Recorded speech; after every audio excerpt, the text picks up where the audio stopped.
Hey YouTube, what's going on? This is Damian. I wanted to show you guys how to color. How to do a safe, mature, healthy color. So when I do certain colors, I like to use the bottle colors, being that the end of the dreadlocks, the porosity level is a little different because the hair is dead pretty much down in this area. And the bottle colors stop at a certain point. Like, they don't take you like a certain mixture of bleaches would, just keep processing over and over and over. These have a limitation point to where they won't go certain places, or they have a certain mixture already in place in them where they're going to take you certain places without you having to add this tube of color, this tube of color, and this tube of color. I've come to see that a lot of stylists or a lot of people aren't well with mixing those colors together. So this is one that I always use by Dark and Lovely. It's a really good color. Today we're just going to do pretty much of a chocolate brown on her because she's not too light, but she's not too dark to where we want to do like a auburn or anything like that. That'll make her look carrot topish, and that's not good. So a lot of times I also go to my clients and I suggest some colors to them, letting them know that's going to work or that's not going to work, or what I could see.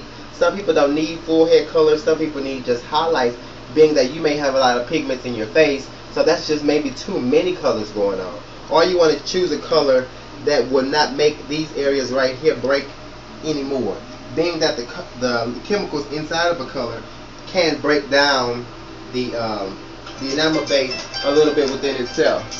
So you have to be kind of mindful of that. I do use other colors like hennas and other natural colors, but on black hairs, like definitely black hairs, I have to use a lifter, because you have to bring this hair up. You can put a red on it, you can put a red henna or red sand brown or different other things in there to try to make it a natural, but it's not going to show unless sometimes you're in the sunlight, being that black is an opaque color. It's not as translucent as some of your other secondary colors.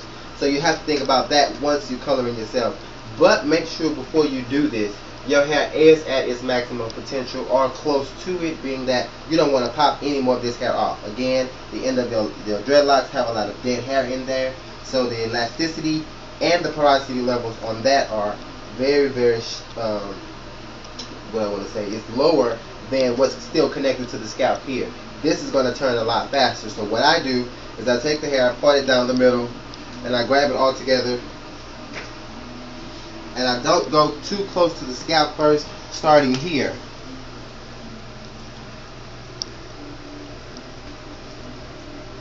And when you color, make sure that you are properly draped. I don't have anything on, but I'm forever wear the same thing to work, so this is my work gear. Like doctors got scrubs, I got grays. It don't bother me any. But you don't want to get too close to the scalp.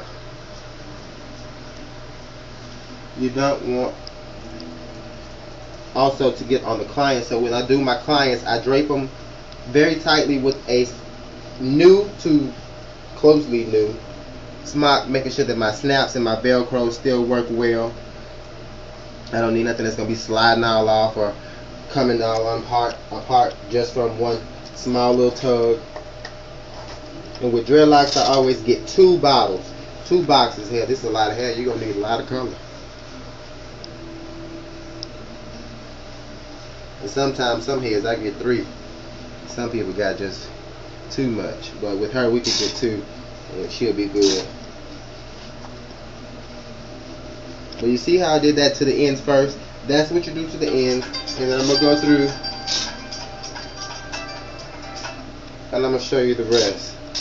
So give me 1 second so I can go answer this phone. I don't know who these people are, but they are calling me. And I'll be right back.